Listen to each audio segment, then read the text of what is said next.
¿Alguna vez te has preguntado cómo Dios puede obrar a través de personas imperfectas para cumplir sus planes? Acompáñanos en este recorrido que desafiará tu percepción de la justicia y la misericordia al descubrir el sorprendente origen de una nación escogida. En Génesis 25-21 encontramos a Isaac y Rebeca enfrentando una prueba difícil. Isaac oró al Señor en favor de su esposa porque ella era estéril. El Señor respondió su oración y su esposa Rebeca quedó embarazada. En aquella época, la esterilidad era vista como una desgracia, y Rebeca cargó con este peso durante 2 décadas. Imagina el dolor y la incertidumbre que debieron sentir, siendo herederos de la promesa dada a Abraham, pero sin poder concebir. Sin embargo, la respuesta de Dios a la súplica de Isaac no llegó sin desafíos. El siguiente pasaje, Génesis 25-22-23, revela la complejidad de la bendición recibida. Los hijos luchaban dentro de ella, y Rebeca dijo, ¿por qué me pasa esto?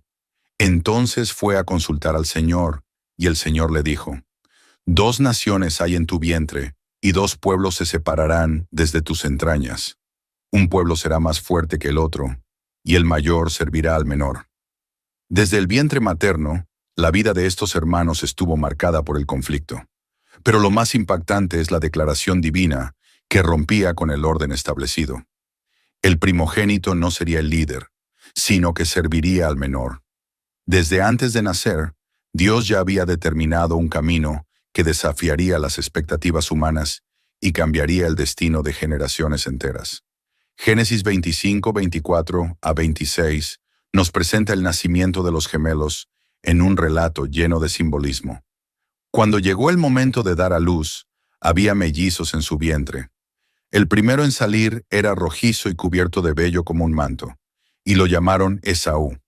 Después nació su hermano, con su mano agarrada al talón de Esaú, y lo llamaron Jacob. Isaac tenía 60 años cuando Rebeca los dio a luz. Desde su llegada al mundo, quedó claro que estos hermanos serían muy diferentes. Esaú, cubierto de vello rojizo, parecía representar la fuerza bruta y la naturaleza impulsiva que definirían su carácter. Por otro lado, Jacob nació aferrado al talón de su hermano, un gesto simbólico que anticipaba su determinación y astucia, rasgos que marcarían su vida. Con el paso del tiempo, estas diferencias se hicieron aún más evidentes. Génesis 25-27-28 nos dice, los niños crecieron, y Esaú se convirtió en un hábil cazador, un hombre de campo, mientras que Jacob era un hombre tranquilo, que se quedaba en las tiendas. Isaac amaba a Esaú porque le gustaba comer de su casa, pero Rebeca amaba a Jacob.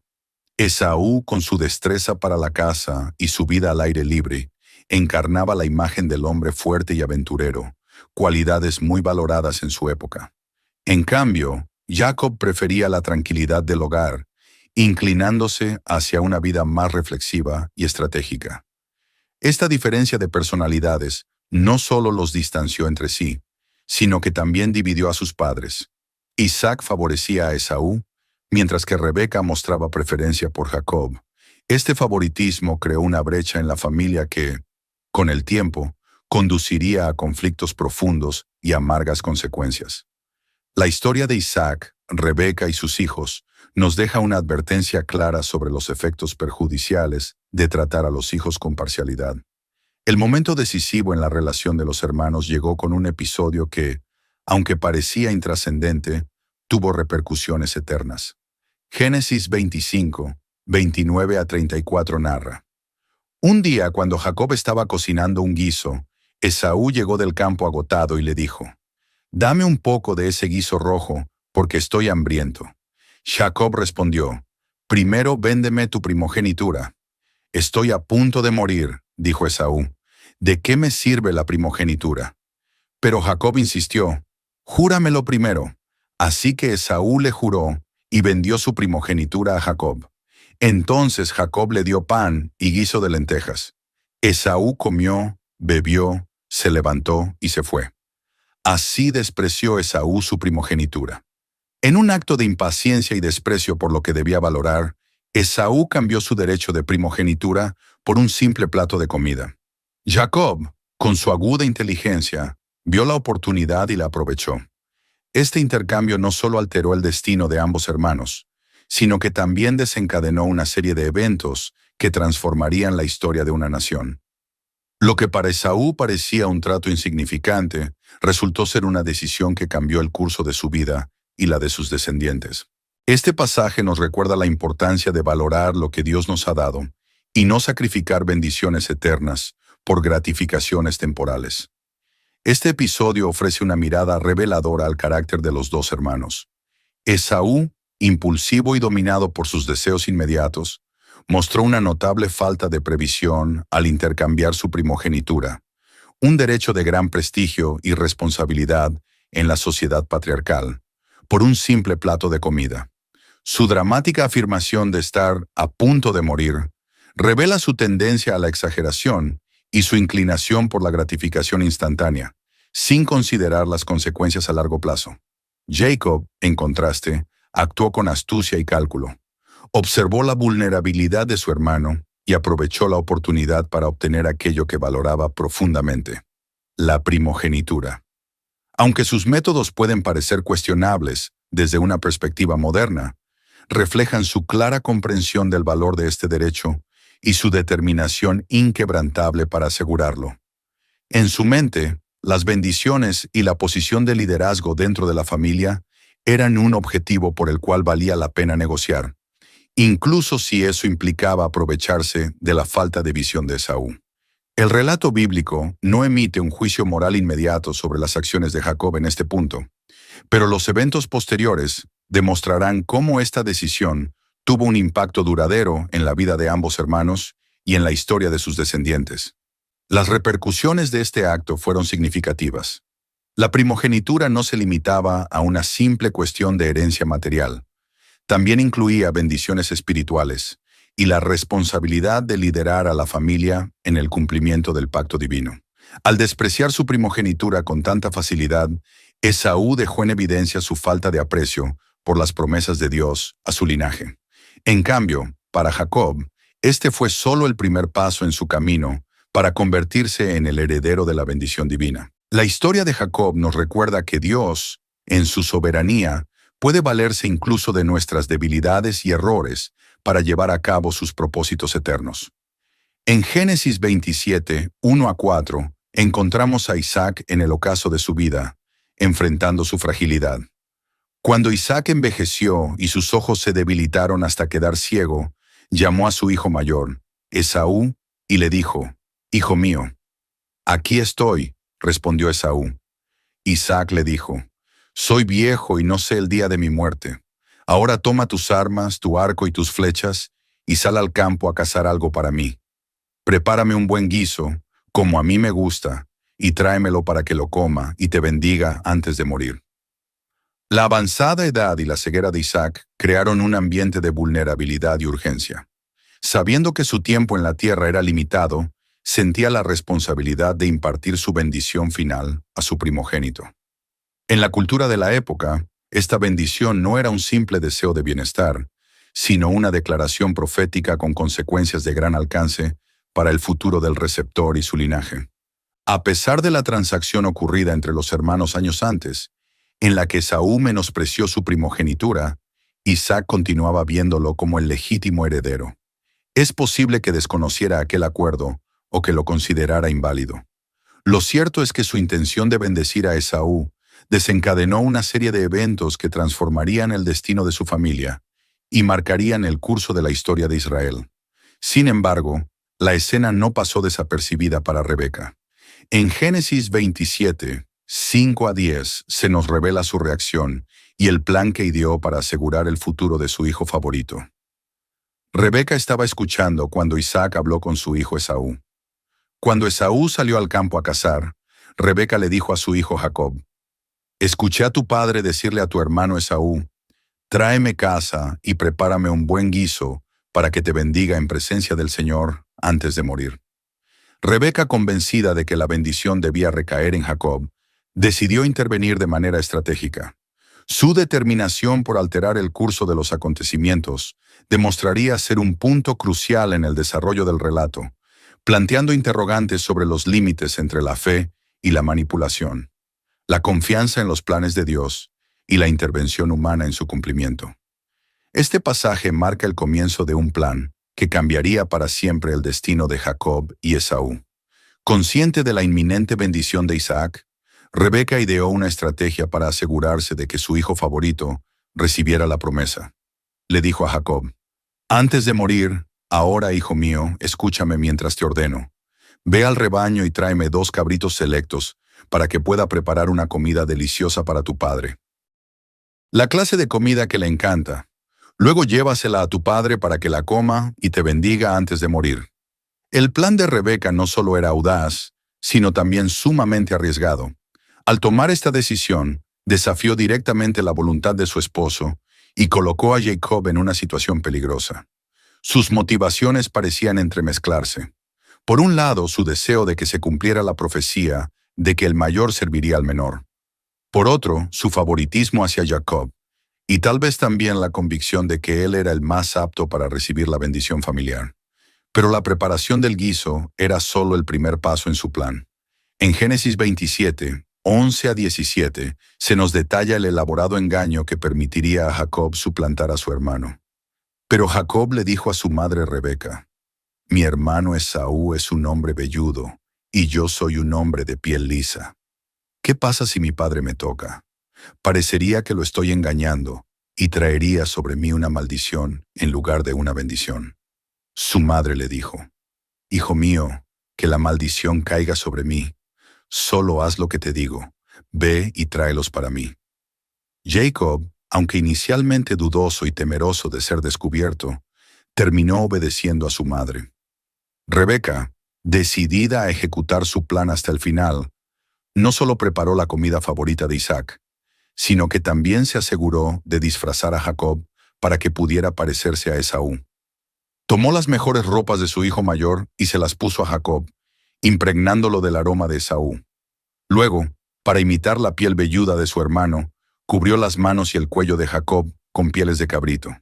Finalmente, colocó en sus manos el guiso que había preparado, listo para que se lo llevara a su padre.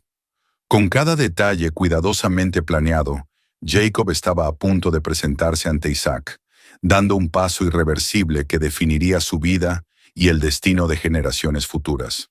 Este pasaje nos muestra la vacilación inicial de Jacob, no por una cuestión moral, sino por el temor a ser descubierto.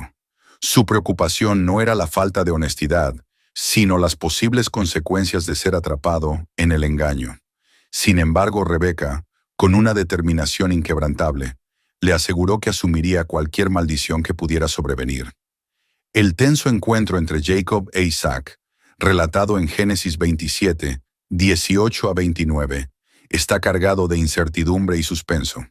Jacob se acercó a su padre y le dijo: «Padre mío». Isaac, con su vista debilitada, respondió con cautela: «Sí, ¿quién eres, hijo mío?». Jacob, sin titubeos, respondió: «Soy Esaú, tu primogénito. He hecho lo que me pediste. Por favor, siéntate y come de mi casa para que puedas bendecirme». Isaac, aún desconfiado, preguntó: «¿Cómo lo encontraste tan rápido, hijo mío?». Jacob, para reforzar la mentira, invocó el nombre de Dios. «El Señor tu Dios me dio éxito». Pero Isaac no estaba completamente convencido. Llamó a su hijo y le dijo: «Acércate para que pueda tocarte, hijo mío, y saber si realmente eres mi hijo Esaú o no». La tensión se intensifica en este momento. Jacob, con su plantación calculada, miente repetidamente. A pesar de sus sospechas, Isaac sigue confiando en su sentido del tacto. Génesis 27, 22 a 23, describe el conflicto interno del anciano patriarca. Jacob se acercó a su padre Isaac, quien lo tocó y dijo: «La voz es la voz de Jacob, pero las manos son las manos de Esaú». No lo reconoció, porque sus manos eran velludas como las de su hermano Esaú, así que lo bendijo.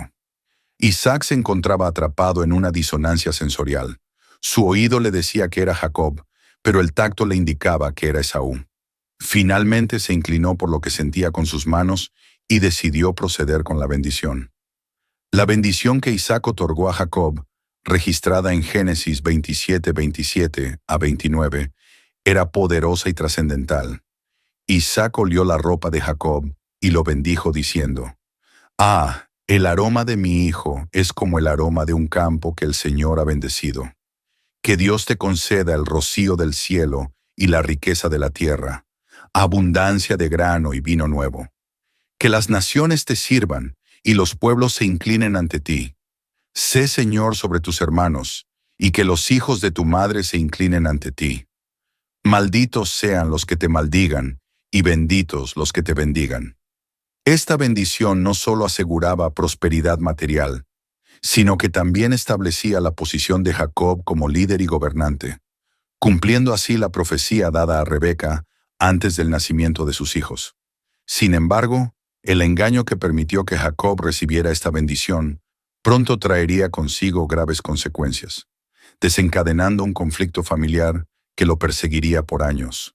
La bendición de Isaac, cargada de imágenes poderosas y promesas de prosperidad, autoridad y un estatus especial, selló el destino de Jacob.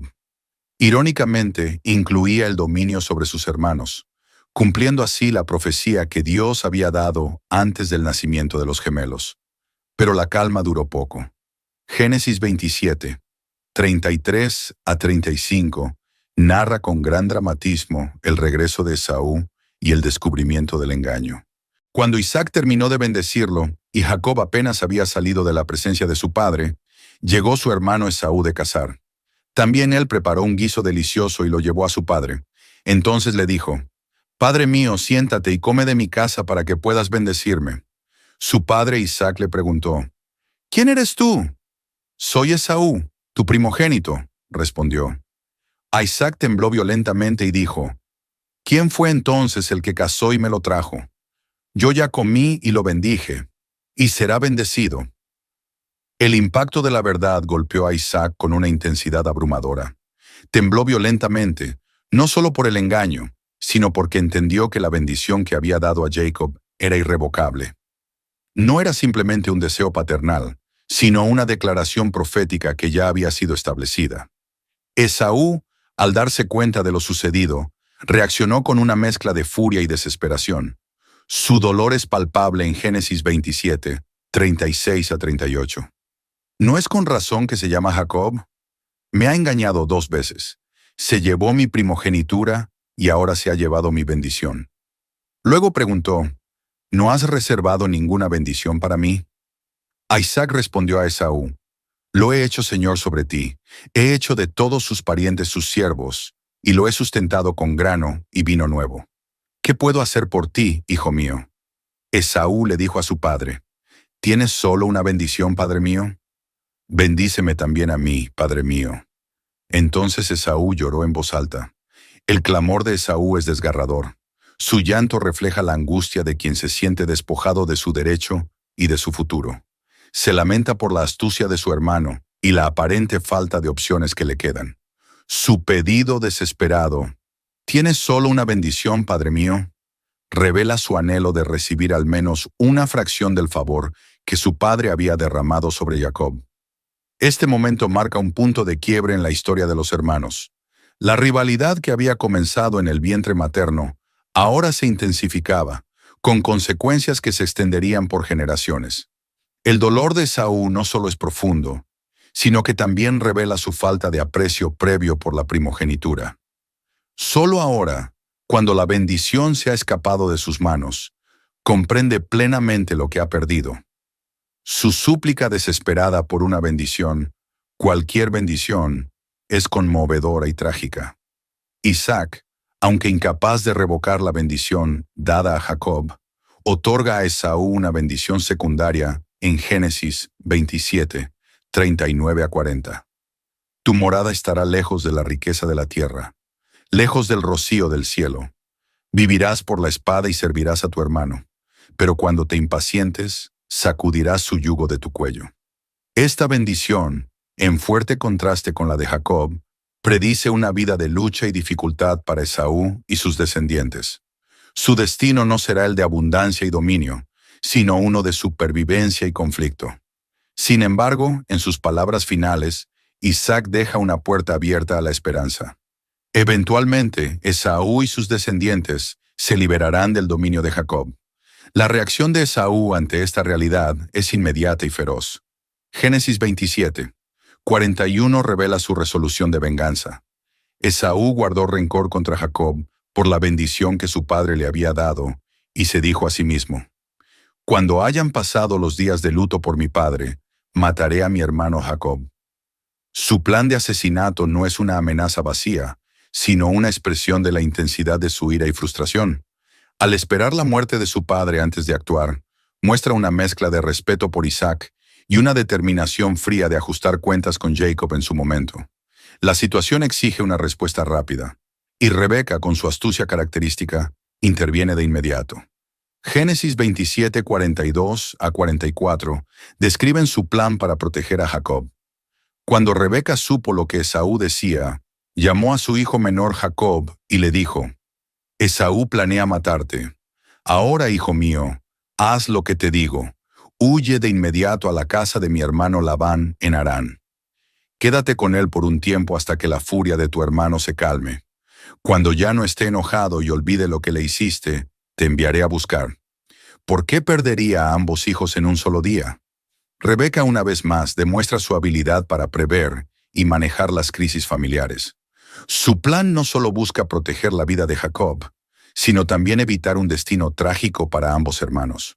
Su última declaración, ¿por qué perdería a ambos hijos en un solo día?, sugiere que teme las consecuencias de una confrontación fatal entre ellos, que podría resultar en la muerte de Jacob y el exilio o castigo de Esaú. Sin embargo, hay una ironía trágica en su plan. Rebeca cree que la separación será temporal, pero la realidad es que nunca volverá a ver a su hijo favorito.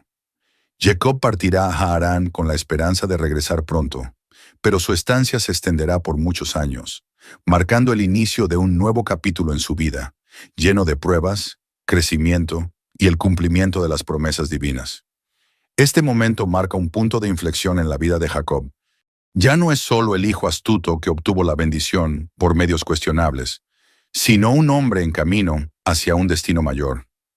A pesar de que su partida es una consecuencia de la tensión con Esaú, la bendición de Isaac sugiere que Dios sigue guiando su camino. Isaac, ahora consciente del papel de Jacob en el cumplimiento de la promesa de Abraham, le transmite no solo la bendición de prosperidad y descendencia, sino también la responsabilidad de llevar adelante el pacto divino. Jacob parte de Beerseba rumbo a Harán, emprendiendo un viaje que será tanto físico como espiritual. Aunque deja atrás la comodidad de su hogar, también está en camino hacia experiencias que lo moldearán profundamente.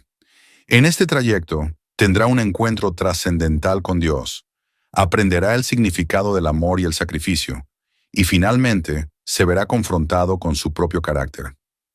La historia de Jacob nos recuerda que el camino hacia el propósito divino no siempre es recto ni fácil, pero cada paso, incluyendo los tropiezos, es parte del proceso de transformación. Génesis 28, 10 a 11. Marca el comienzo del viaje de Jacob hacia Harán. Jacob salió de Beerseba y se encaminó hacia Harán. Cuando llegó a cierto lugar, decidió pasar la noche allí porque el sol se había puesto. Tomó una de las piedras del lugar, la puso bajo su cabeza y se acostó a dormir. Imagina a Jacob, solo por primera vez en su vida, huyendo de su hogar y durmiendo a la intemperie con solo una piedra como almohada. Es en este momento de vulnerabilidad que Dios elige revelarse a Jacob de una manera extraordinaria. Génesis 28, 12 a 15 describen el famoso sueño de Jacob. Tuvo un sueño en el que veía una escalera apoyada en la tierra, cuyo extremo superior llegaba hasta el cielo, y los ángeles de Dios subían y bajaban por ella. En lo alto estaba el Señor, quien le dijo: Yo soy el Señor, el Dios de tu padre Abraham y el Dios de Isaac. A ti y a tu descendencia les daré la tierra en la que estás acostado. Tu descendencia será como el polvo de la tierra, y te extenderás al occidente y al oriente, al norte y al sur. Todas las naciones de la tierra serán bendecidas por medio de ti y de tu descendencia. Yo estoy contigo, te protegeré donde quiera que vayas y te traeré de vuelta a esta tierra. Esta visión de la escalera al cielo es una revelación poderosa de la conexión entre el cielo y la tierra, y de la presencia constante de Dios en la vida de Jacob. La promesa divina reafirma las bendiciones dadas a Abraham e Isaac, ahora extendidas directamente a Jacob. La respuesta de Jacob, registrada en Génesis 28, 16 a 22, revela una profunda transformación espiritual. Al despertar, Jacob pensó: «Ciertamente el Señor está en este lugar, y yo no lo sabía». Lleno de temor voto, exclamó: «¡Qué imponente es este lugar! No es otra cosa que la casa de Dios, es la puerta del cielo». A la mañana siguiente, Jacob tomó la piedra que había puesto como almohada, la erigió como pilar y derramó aceite sobre ella. Llamó a aquel lugar Betel, aunque anteriormente la ciudad se llamaba Luz. Si Dios me acompaña, me protege en este viaje, me da alimento y ropa, y regreso sano y salvo a la casa de mi padre, entonces el Señor será mi Dios, y esta piedra que he erigido como pilar será casa de Dios, y de todo lo que me des, te daré la 10ª parte. Este voto marca el inicio de una relación personal entre Jacob y Dios. Por primera vez, Jacob reconoce a Dios no solo como el Dios de sus antepasados, sino como su propio Dios. La llegada de Jacob a Harán se narra en Génesis 29, 1 a 12, culminando en su encuentro con Raquel en el pozo. Jacob continuó su viaje y llegó a la tierra de los pueblos del oriente. Allí vio un pozo en el campo con 3 rebaños de ovejas descansando cerca, pues de ese pozo bebían agua los rebaños. Una gran piedra cubría la boca del pozo. Cuando todos los rebaños se reunían allí, los pastores retiraban la piedra y daban de beber a las ovejas.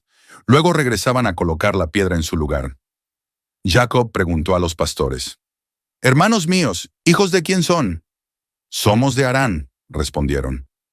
Él les preguntó: «¿Conocen a Labán, el nieto de Nacor?». «Sí, lo conocemos», respondieron. «¿Está bien?», preguntó Jacob. «Sí, está bien», contestó. «Y aquí viene su hija Raquel con las ovejas». Este encuentro en el pozo recuerda reuniones similares en la historia familiar, como cuando el siervo de Abraham encontró a Rebeca. La acción de Jacob al mover la pesada piedra, él solo demuestra su fuerza física y su deseo de impresionar a Raquel. El reencuentro con la familia de Labán es cálido, como se describe en Génesis 29, 13 a 14. Cuando Labán oyó la noticia sobre Jacob, el hijo de su hermana, corrió a recibirlo, lo abrazó y lo besó, y lo llevó a su casa. Allí Jacob le contó todo lo sucedido. Entonces Labán le dijo: «Realmente eres de mi misma sangre». Sin embargo, la hospitalidad inicial de Labán rápidamente se convierte en un acuerdo de trabajo, como se relata en Génesis 29, 15 a 20. Labán dijo a Jacob: «¿Porque eres mi pariente, me servirás de balde? Dime cuál será tu salario». Labán tenía 2 hijas. La mayor se llamaba Lea y la menor Raquel.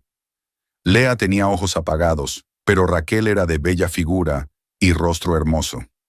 Jacob se enamoró de Raquel y le dijo a Labán: «Te serviré 7 años a cambio de Raquel, tu hija menor». Labán respondió: «Es mejor que te la dé a ti que a otro hombre. Quédate aquí conmigo». Así que Jacob sirvió 7 años para obtener a Raquel, pero le parecieron solo unos pocos días debido a su amor por ella. Este acuerdo revela tanto el profundo amor de Jacob por Raquel como la naturaleza calculadora de Labán.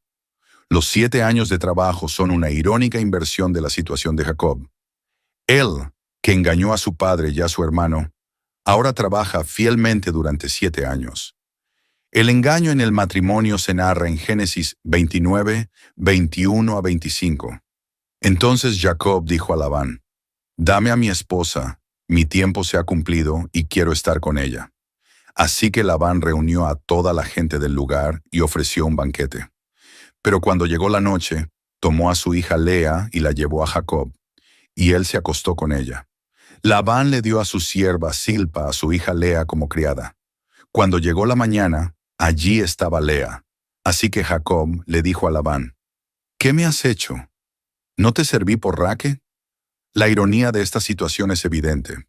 Jacob, que engañó a su padre ciego, ahora está engañado en la oscuridad de su noche de bodas. La pregunta de Jacob, ¿por qué me ha engañado? La respuesta de Labán y el segundo acuerdo se describe en Génesis 29, 26 a 30. Labán respondió, no es nuestra costumbre dar en matrimonio a la hija menor antes. Luego le propuso un nuevo trato. Si Jacob cumplía la semana de bodas con Lea, entonces le daría a Raquel también, pero con la condición de que trabajara otros 7 años. Jacob aceptó la condición y después de cumplir la semana con Lea, recibió a Raquel como esposa. Sin embargo, ahora tenía que trabajar otros 7 años más para pagar el segundo matrimonio. Aunque Jacob amaba más a Raquel, se encontró en una situación de poligamia con ambas hermanas. Los años en Harán transforman a Jacob de un joven soltero en un hombre con una familia grande y compleja. A través del engaño, el trabajo arduo y las rivalidades familiares, Jacob comienza a experimentar las consecuencias de sus acciones pasadas. Sin embargo, en medio de todo esto, se ve el cumplimiento gradual de la promesa de Dios de convertirlo en una gran nación. Génesis 30, 25 a 28.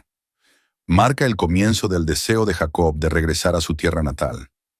Después de que Raquel dio a luz a José, Jacob le dijo a Labán, déjame ir para que pueda regresar a mi propia tierra. Dame a mis esposas y a mis hijos, por quienes te he servido, y me iré. Tú sabes cuánto he trabajado para ti. Pero Labán le dijo, si he hallado gracia ante tus ojos, quédate. He aprendido por adivinación que el Señor me ha bendecido por tu causa. Y añadió, dime cuál es tu salario y te lo pagaré. Este pasaje revela la tensión entre el deseo de Jacob de regresar y el deseo de Labán de retenerlo, reconociendo las bendiciones que Jacob le ha traído. La prosperidad de Jacob como pastor se describe en Génesis 30, 29 a 43. Jacob propone un trato aparentemente desfavorable para él, pidiendo solo los animales manchados y moteados del rebaño. Sin embargo, mediante una combinación de cría selectiva y posiblemente intervención divina, Jacob logra aumentar significativamente su riqueza. Génesis 31. 1 a 3 describen el creciente resentimiento de los hijos de Labán y el mandato de Dios para que Jacob regrese. Pero Jacob oyó que los hijos de Labán decían, Jacob ha tomado todo lo que pertenecía a nuestro padre y ha acumulado toda esta riqueza a su costa. Y Jacob se dio cuenta de que Labán ya no lo trataba como antes. Entonces el Señor le dijo a Jacob, regresa a la tierra de tus antepasados, ya tu propia gente, y yo estaré contigo. El plan secreto de la partida se narra en Génesis 31, 4 a 13, donde Jacob explica la situación a Raquel y Lea, revelando un sueño en el que Dios le ordena irse. Sus esposas apoyan su decisión, reconociendo el trato injusto de su padre. Génesis 31, 17 a 21 describe la huida. Entonces se levantó Jacob y subió sus hijos y sus mujeres sobre los camellos, y puso en camino todo su ganado, y todo cuanto había adquirido, el ganado de su ganancia que había obtenido en Padan Aram, para volverse a Isaac su padre en la tierra de Canaán. Pero Labán había ido a trasquilar sus ovejas, y Raquel hurtó los ídolos de su padre. Y Jacob engañó a Labán arameo, no haciéndole saber que se iba. Huyó pues con todo lo que tenía, y se levantó y pasó el Éufrates, y se dirigió al monte de Galaad. El robo de los ídolos por parte de Raquel añade complejidad a la situación, posiblemente indicando su renuencia a cortar completamente los lazos con su familia. La persecución de Labán se narra en Génesis 31, 22 a 25.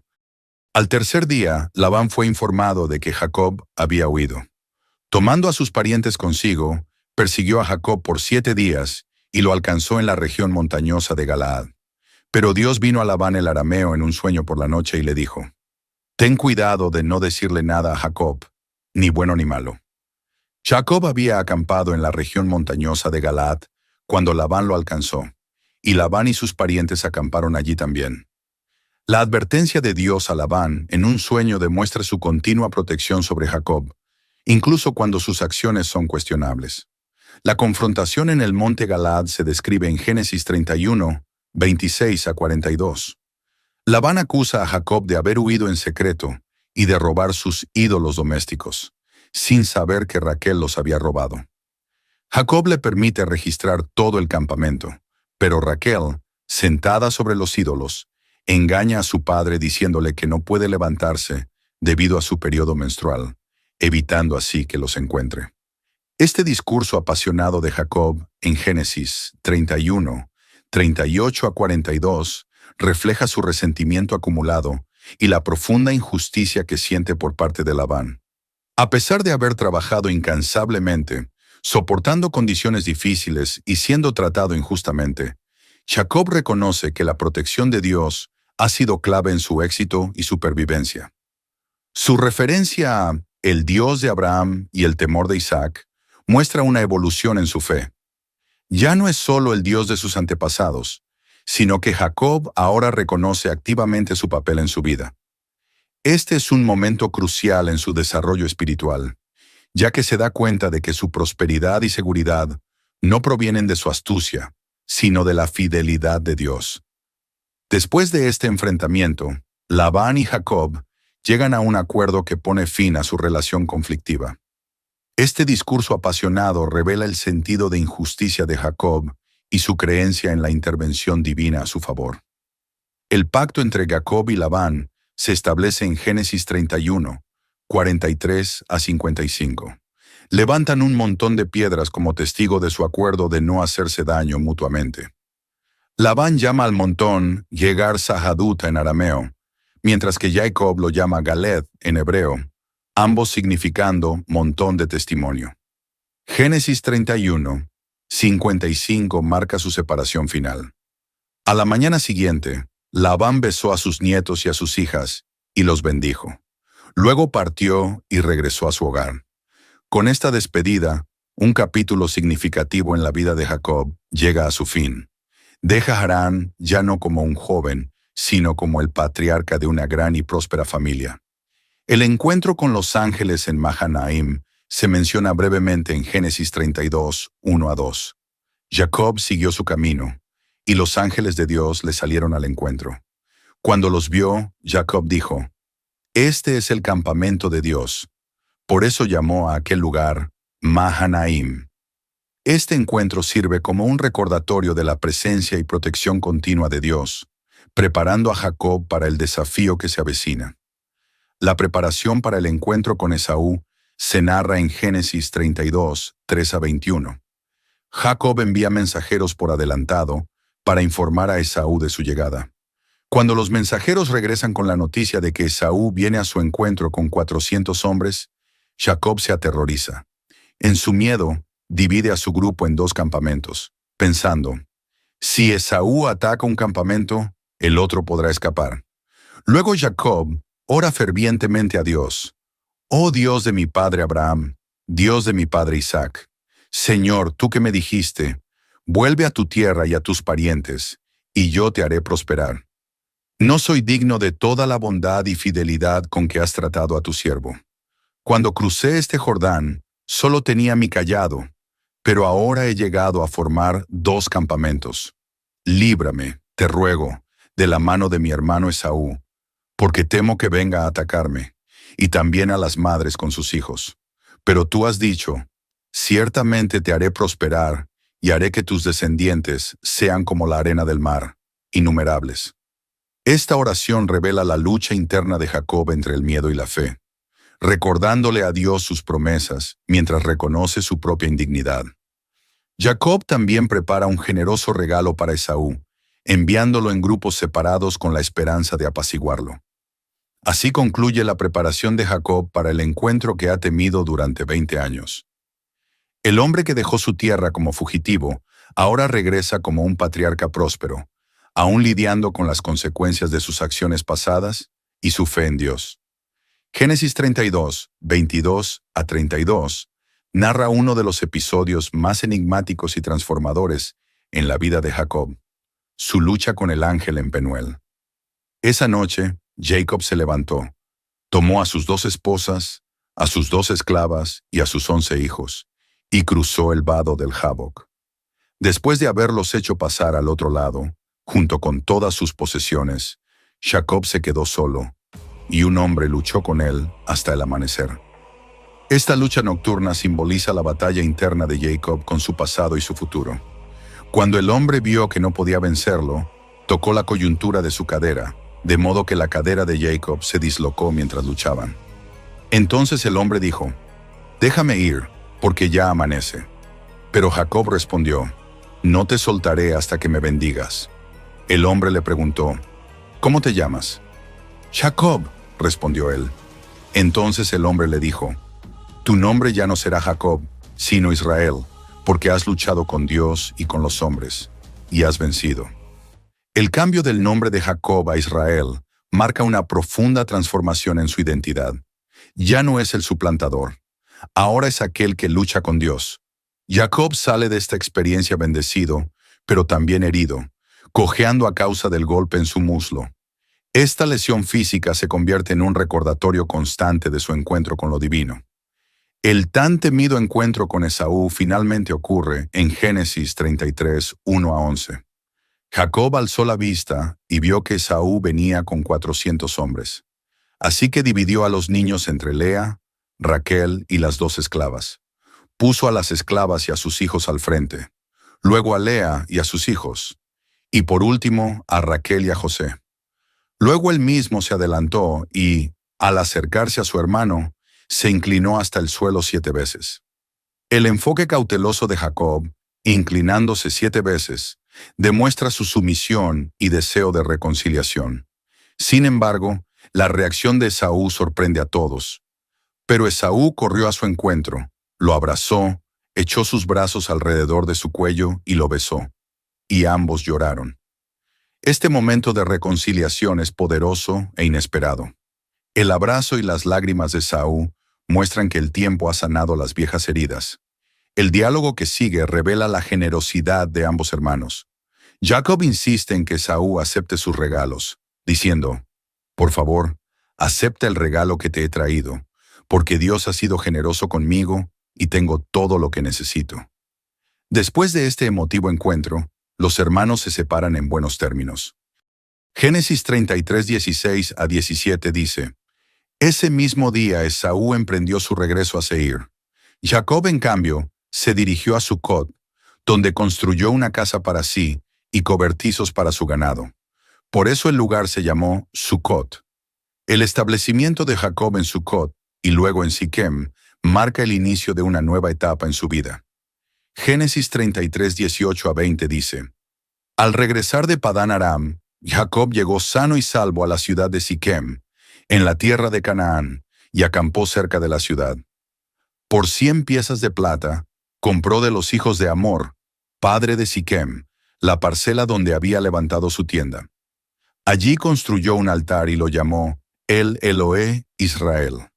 Sin embargo, la recién encontrada paz de Jacob se ve sacudida por el incidente que involucra a su hija Dina, narrado en Génesis 34. Dina, la hija que Lea le había dado a Jacob, salió a visitar a las mujeres de aquella tierra. Cuando Siquem, hijo de Hamor el Hebeo, gobernador de aquella región, la vio, la tomó y la abusó. La deshonra de Dina por parte de Siquem desencadena una serie de eventos trágicos. Aunque Siquem se enamora de Dina y pide casarse con ella, los hijos de Jacob, en especial Simeón y Leví, planean venganza. Engañan a los siquemitas haciéndolos aceptar la circuncisión como condición para el matrimonio, y mientras los hombres aún se recuperan, Simeón y Leví atacan la ciudad, matando a todos los varones. La reacción de Jacob a esta masacre es de horror y preocupación. Génesis 34:30 dice: «Entonces Jacob dijo a Simeón y a Leví: Me han causado muchos problemas al hacerme odioso para los cananeos y fereceos, habitantes de esta tierra. Como somos pocos, si ellos se juntan y nos atacan, acabarán con todos nosotros». Tras este suceso traumático, Dios instruye a Jacob a ir a Betel. Génesis 35:2-3 muestra a Jacob liderando a su familia en un acto de purificación espiritual. Entonces Jacob dijo a su familia y a todos los que estaban con él: «Desháganse de los dioses extranjeros que tienen con ustedes, purifíquense y cámbiense de ropa. Luego, vámonos a Betel. Hasta Betel, donde construiré un altar a Dios, quien me respondió en el día de mi angustia y ha estado conmigo donde quiera que he ido. En Betel, Dios reafirma su promesa a Jacob y confirma el cambio de su nombre a Israel. En Génesis 35, 10 a 15, Dios le dijo, «Tu nombre es Jacob, pero ya no te llamarás Jacob, tu nombre será Israel». Así que lo llamó Israel. Y Dios también le dijo, «Yo soy el Dios Todopoderoso, sé fecundo y multiplícate. Una nación y una comunidad de naciones procederán de ti, y reyes estarán entre tus descendientes. La tierra que di a Abraham, ya Isaac te la doy a ti, y también se la daré a tus descendientes después de ti». Durante el viaje de Betel a Efrata, Raquel entra en trabajo de parto. Génesis 35, 6 a 20 narra. Mientras aún estaban a cierta distancia de Efrata, Raquel comenzó a dar a luz y tuvo un parto difícil. Y mientras sufría mucho en el parto, la partera le dijo, «No temas, porque tienes otro hijo». Pero al dar su último suspiro, mientras moría, lo llamó Ben-Oni, pero su padre lo llamó Benjamín. Así murió Raquel y fue enterrada en el camino a Efrata, es decir, Belén. La muerte de Raquel durante el nacimiento de Benjamín es un golpe devastador para Jacob, marcando el final de una etapa significativa en su vida. El capítulo concluye con una última prueba para Jacob. El incidente con Rubén y Bilhá, mencionado brevemente en Génesis 35, 22. Mientras Israel vivía en esa región, Rubén fue y durmió con Bilhá, la concubina de su padre, e Israel se enteró de ello. Este acto de Rubén tendrá consecuencias duraderas, afectando su posición en la familia y su futuro legado. Este periodo en la vida de Jacob está marcado por la reconciliación y el renuevo espiritual, pero también por tragedias personales y familiares que seguirán moldeando su carácter y el futuro de su linaje. Génesis 35, 27 narra el regreso de Jacob a la casa de su padre. Jacob llegó a Mamre, cerca de Kiriat Arba, es decir, Hebrón, donde habían residido Abraham e Isaac. Este regreso completa el ciclo del viaje de Jacob, trayéndolo de vuelta a sus raíces. La muerte y entierro de Isaac se narran brevemente en Génesis 35, 28 a 29. Isaac vivió 180 años. Entonces expiró, murió y fue reunido con su pueblo, anciano y lleno de días. Y sus hijos, Esaú y Jacob, lo enterraron. Este momento de duelo une brevemente a los hermanos una vez más. La narrativa luego cambia a José, el hijo favorito de Israel. Génesis 37, 3 a 4 describen: Israel amaba a José más que a sus otros hijos, porque le había nacido en su vejez, y le hizo una túnica especial. Al ver sus hermanos que su padre lo amaba más que a ellos, lo odiaban y no podía hablarle amablemente. El favoritismo de Jacob hacia José refleja su propia experiencia como el hijo favorito de su madre, creando tensiones familiares similares. La túnica especial, a menudo traducida como túnica de muchos colores, se convierte en un símbolo tangible de esta preferencia. Pero, ¿qué consecuencias traerá este favoritismo? Lo que parecía un simple gesto de amor paterno, pronto desencadenará una serie de eventos que cambiarán la vida de José para siempre. Si este mensaje tocó tu corazón o te hizo reflexionar, compártelo con alguien que pueda beneficiarse de él. La historia de Jacob nos recuerda que la transformación es posible para todos nosotros. ¿Disfrutaste este contenido? No olvides suscribirte al canal y activar las notificaciones para no perderte nuestros próximos videos sobre personajes bíblicos y las lecciones de vida que podemos aprender de ellos. Recuerda, así como Dios obró en la vida de Jacob, también quiere obrar en la tuya.